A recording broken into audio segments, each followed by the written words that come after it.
saya Anastasia Intantri Rahmadianti dari kelas 12 IPS 3, dan di sini saya akan membawakan materi tentang ketimpangan sosial. Selamat menyaksikan. Ketika mendengar kata ketimpangan, yang muncul di benak kalian pasti ketidaksetaraan atau ketidakseimbangan. Ya, betul.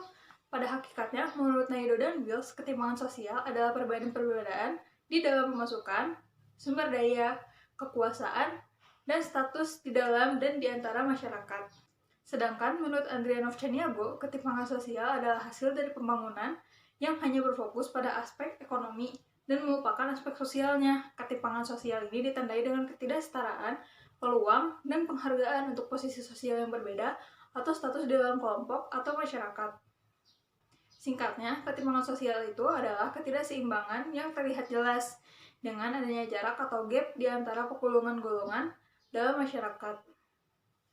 Ketimpangan sosial itu masih jadi masalah dari dulu sampai sekarang. Hanya saja beda bentuknya saja. Ketimpangan sosial ini juga bukan cuma terjadi di negara berkembang saja, tapi juga di negara maju. Nah, kenapa sih ketimpangan sosial ini bisa terjadi? Nah, ada faktor-faktor yang mempengaruhi ketimpangan sosial, yaitu diantaranya adalah yang pertama ada perbedaan sumber daya alam. Sumber daya ini kan sebenarnya nggak secara merata, tiap daerah tuh punya keistimewanya sendiri-sendiri, dan itu tuh bisa membuat adanya ketimpangan sosial. Lalu yang kedua ada letak dan kondisi geografis.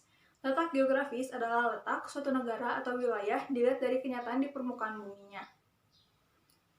Kondisi geografis adalah kondisi yang terdapat di suatu daerah, misalnya dataran tinggi, pegunungan, bukit, dataran rendah, dan lembah.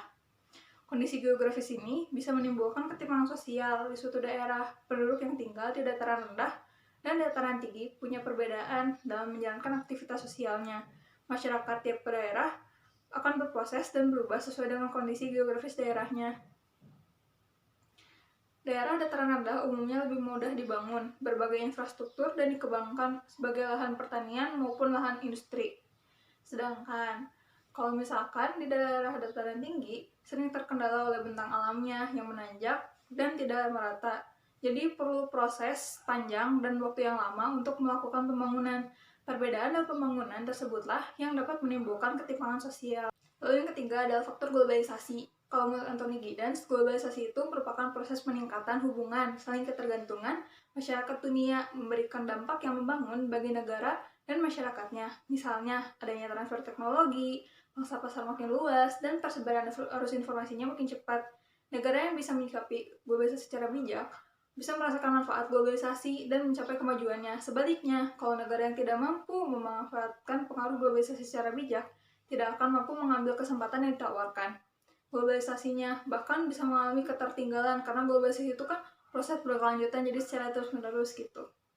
Lalu yang keempat adalah kebijakan publik. Kebijakan publik itu adalah kebijakan-kebijakan yang dibuat oleh pemerintah untuk mencapai tujuan-tujuan tertentu dalam masyarakat dan memiliki makna serta tujuan yang baik. Meskipun demikian, gak selamanya kebijakan publik itu sesuai dengan harapan dari masyarakat. Kebijakan pemerintah bisa menimbulkan perubahan yang tidak diharapkan atau unplanned social change ketika kebijakan tersebut dilaksanakan. Contohnya tuh, kebijakan yang bakal nimbulin permasalahan banyak banget kalau misalkan terjadi. Apa itu? Kenaikan BBM. Kalau kenaikan BBM itu kan berbanding lurus banget sama kenaikan harga barang pokok. Jadi kalau misalkan harga BBM naik, harga sayur naik, harga beras naik. Tapi kalau misalkan BBM turun, belum tentu kan kalau misalkan harga barang-barang pokok itu bakalan turun juga. Nah, itu bisa menimbulkan ketimpangan sosial yang lebih-lebih lagi. Lalu ada perbedaan kondisi demografis. Kondisi demografis itu kondisi masyarakat yang menunjukkan tingkat pertumbuhan dan struktur kependudukan, tingkat usia, tingkat pendidikan, tingkat kesehatan, perbedaan kondisi ketenaga kerjaan, serta segala aspek yang berkaitan dengan penduduk. Dengan demikian, perbedaan antara kedua daerah tersebut bisa menimbulkan ketimpangan pembangunan antar wilayah. Lalu yang keenam adalah faktor internal individu atau kelompok. Ketimpangan sosial itu bisa disebabkan oleh faktor internal individu atau kelompok. Dari faktor internal, yaitu sikap dan tindakan individu atau kelompok itu sendiri. Misalnya suku Baduy yang menolak adanya perubahan, adanya internet, adanya teknologi untuk menjaga kelestarian alam, adat, dan budaya suku Baduy. Hal itu bisa menimbulkan ketimpangan sosial dengan masyarakat yang secara terbuka menerima perubahan dan kemajuannya teknologi. Selanjutnya adalah bentuk-bentuk ketimpangan sosial. Yang pertama adalah antara kaya dan miskin, bisa disebabkan oleh faktor pertumbuhan masyarakat menengah ke atas yang menanjak naik, adanya krisis global, rendahnya tingkat pendidikan, dan mental miskin yang masih dimiliki oleh masyarakatnya. Yang kedua adalah pemilik modal dan buruh, berkaitan dengan jaminan upah yang diterima oleh buruh. Jarak ketimpangan sosial semakin lebar ketika banyak pemilik modal tidak memberikan upah yang sesuai standar yang ditetapkan oleh pemerintah daerah, dan merasa beban pekerjaan yang tidak sebanding dengan upah yang diberikannya. Yang ketiga adalah ketimpangan pembangunan yang terjadi akibat proses pembangunan yang belum rata dan hanya berpusat di daerah-daerah tertentu, misalnya antara desa dan kota, antara Pulau Jawa dan luar Pulau Jawa. Lalu ada antara kawasan perbatasan dan kawasan non-perbatasan. Yang keempat adalah ketimpangan kesempatan, terjadi karena kurangnya perhatian pemerintah untuk memberikan fasilitas yang sama atau merata ke seluruh Indonesia. Ditambah lagi, adanya ketimpangan perbedaan kesejahteraan yang mencolok, di mana mereka yang kurang mampu tidak dapat mendapatkan sekolah yang baik atau bahkan tidak dapat menyelesaikan program wajib belajar karena tidak ada kesempatan untuk sekadar duduk di bangku sekolah.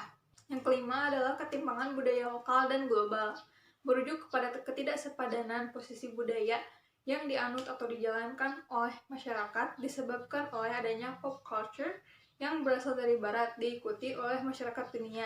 Akibatnya, budaya barat lebih digemari dari budaya lokal, dan budaya lokal itu disisihkan. Yang keenam adalah ketimpangan gender, di mana ada marginalisasi, proses pengabaian hak-hak yang harusnya didapat oleh perempuan, adanya stereotip gender, adanya subordinasi perempuan, adanya kekerasan, dan adanya beban ganda. Jadi beban ganda itu misalnya ibu tuh dituntut untuk mendidik anaknya, sementara dia tuh harus bekerja juga, jadi harus ini, harus itu beban ganda namanya.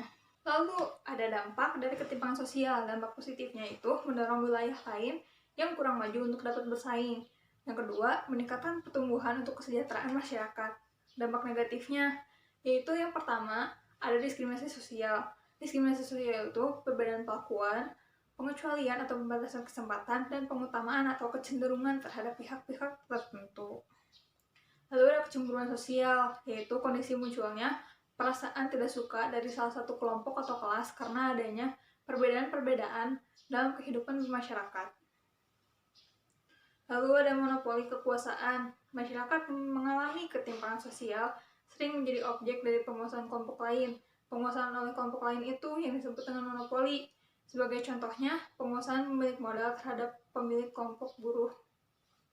Lalu ada konflik sosial yang bercirikan terdapat dua pihak atau lebih yang terlibat konflik, adanya tujuan tertentu yang dijadikan sasaran konflik, adanya perbedaan pikiran, perasaan, dan tindakan, serta adanya situasi yang mendukung untuk terjadinya konflik.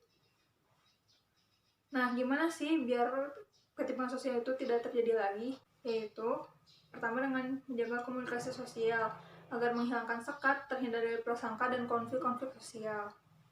Yang kedua itu toleransi dan menghargai perbedaan dengan memberikan kebebasan dan kemerdekaan untuk orang lain, mengakui hak setiap orang, terus menghormati keyakinan orang lain, saling mengerti dan memahami.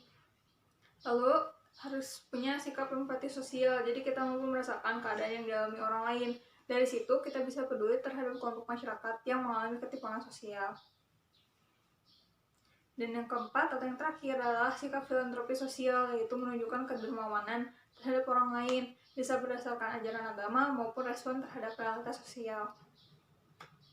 Sekian dari saya, mohon maaf bila ada kesalahan. Jangan lupa buat like dan share video ini ke teman-teman kalian, biar kalian bisa makin paham tentang materi ketimpangan sosial. Sampai jumpa di video-video selanjutnya. Dadah!